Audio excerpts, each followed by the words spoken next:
Ever since Snapchat introduced its Snapmap feature, a lot of people have used it as a way to stalk their friends' locations for better or for worse. For some reason, I used to have it enabled. I guess I thought it made me seem busy or popular, or something equally as stupid. In high school, Snapchat is a huge thing. If you don't have one, people will wonder why not, and even the weird kids are on it. This is a very specific statement to make, but I'm being specific for a reason. There was a kid named Zach at my high school. He had been a social pariah since elementary school. No one really knew if he had any real issues, but everyone could agree there was always something off-putting and unpleasant about him. Apparently, even Zach was on Snapchat, and he was somehow getting people's usernames. Mine was one of them. One cold December day, I got a notification, "Zach Meister added you as a friend." I already knew it was him, and for some reason, I added him back. I guess I'm just too friendly for my own good. A few minutes after I accepted his request, he sent me a picture and then a video. I didn't want to open it because I knew it would be weird, but my curiosity was too strong to ignore. I waited a few hours, trying to show as much disinterest as possible. When I was finally in my bed that night, I opened it. What I saw was even stranger than I thought it would be. The first was a picture of me sitting in the lunchroom at school. I was completely unaware of the photo being taken. The second was a video. The bell rang, and everyone in the lunchroom, including me, got up. The video was a shaky recording that zoomed in on me as I left the lunchroom. The worst part, though, was the caption at the bottom of the video, which simply read, "Cute lol." I ignored it, but a knot had formed in my stomach. I was so close to removing him, but for some reason I just couldn't bring myself to do it. That night, as I was laying in my bed watching TV and snapping friends, I got a message from Zach. The notification popped up and I accidentally clicked it. The chat immediately opened, and his message appeared, "You live on Mason Street." I responded, "Yes." He answered back immediately. I planned on not opening his chat again, not for a long time. But the longer I waited, the more he messaged me. I was so close to blocking him, but I just couldn't. He started sending me pictures. I didn't open them. I knew the longer I waited, the less interested he would be, so I put my phone down on my desk, turned off the TV, and went to sleep. The next morning, I woke up to an incredibly cold room. My window was wide open, and so was my closet door. What the hell?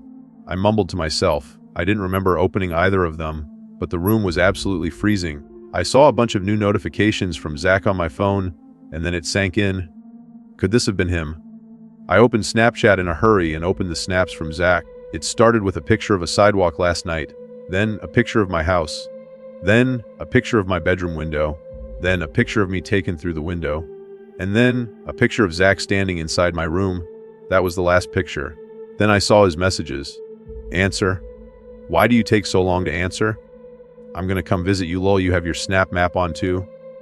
I like watching people sleep. I found you with your Snapmap. I hope you don't mind. I think you're cute though. The rest of the messages said things like, "Are you up yet? What are you doing?" I didn't care anymore. I screenshotted the chat.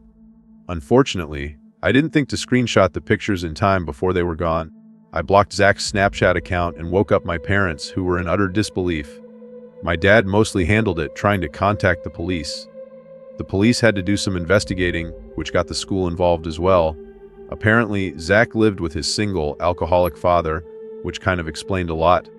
The screenshots of Zach admitting he found me via Snapmap served as enough proof to get him charged with juvenile breaking and entering. No one ever saw Zach at school again after that. It was assumed he and his father moved far away, and I never enabled my Snapmap again.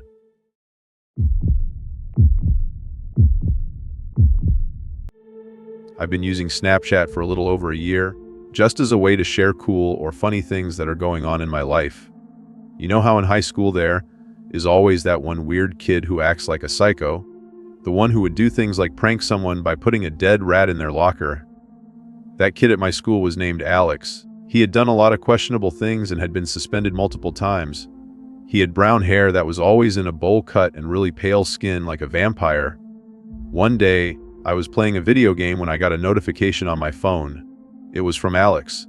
I didn't remember adding him, but then I thought he must have seen my snap code on my Instagram page or something. I put my phone down until I died in the video game I was playing. I unlocked my phone and opened Alex's snap. It was an extremely zoomed in picture of a door handle, more specifically a locking mechanism. It was captioned, Hello, I actually took a screenshot of the picture. I was kind of creeped out because I knew this kid was the kind of person who would come to your house and do something really messed up. I texted him back, asking why he sent me that picture. He responded with another picture. It was a blurry picture through a window looking into a house. My heart sank when I realized it was a picture of our kitchen. I also screenshotted this picture. I ran straight to our kitchen and looked out the window. I saw him on my deck, laughing. I ran around the side to our dining room and threw open the door.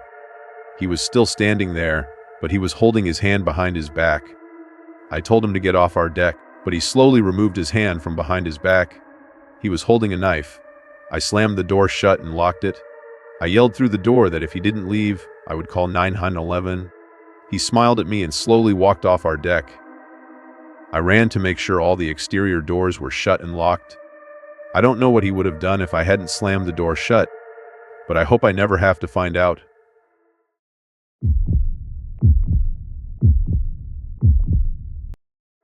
This is a short story, but it started just 2 days ago and it has me scared shitless. I tend to get a lot of random people adding me on Snapchat because I have my Snapchat in my Instagram bio. Not to toot my own horn, but I live a kind of lavish lifestyle and show it through my Instagram pictures. One rainy night, when I was chilling with my friend, 2 random girls added me on the app, one named KC Welsh, the other Brie Owens. I added both of them back. They both had really low Snap scores, though like one had a Snap score of 200, the other had a Snap score of a couple of thousand. I figured, okay, that's that. I'll wait and see if they send me anything. Sure enough, the one named KC snapped me a black screen with a caption, "You're cute." I ignored the message. It seemed like someone was messing with me. I checked the Snapmap and saw that both of the girls shared their locations. In fact, the 2 of them were apparently together in a car, not too far away from me.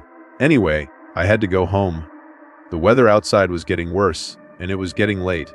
I jumped in my car and got on the highway, but drove slowly given how bad the rain was getting. There weren't many, if any, cars on the road at this point. A single car finally caught up behind me in the lane and stayed behind me for a while.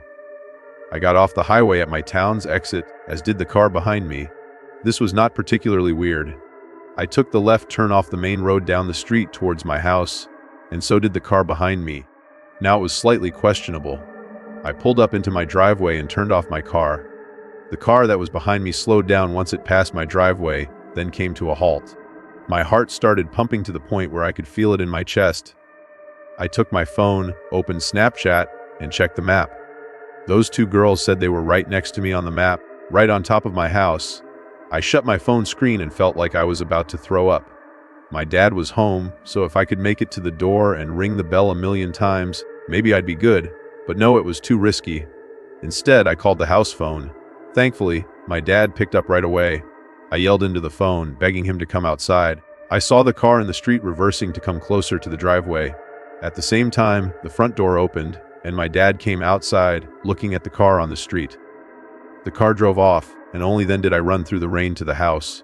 My dad hugged me and asked, "Who were those men?" "Men," I asked. "How do you know, and how many?" He replied, saying he saw at least 3 large men sitting in that car looking at him as it drove off. I broke away from the hug, my mind reeling. The people in the car weren't 2 teenage girls. They were 3 grown men. Last night, I woke up to noises outside my window, like leaves crunching and garbage cans being moved around. I just knew people were outside my window. The blinds were open, but I didn't want to look. I was too horrified to look at that window. Then I heard, "I know you're up. Don't move a muscle." I'm right here at the window. I froze in my bed, paralyzed with terror. It was my dad. It was the scariest moment of my life. He was hiding behind my bed, and he had heard the noises, too. I heard footsteps outside move away, and my dad finally said it was safe. He watched as the car parked outside, the same one from the previous night, drove off. My dad and I are still horrified. He said he's ready to call the cops at the slightest sign of something happening outside. If anything happens, I'll send an update.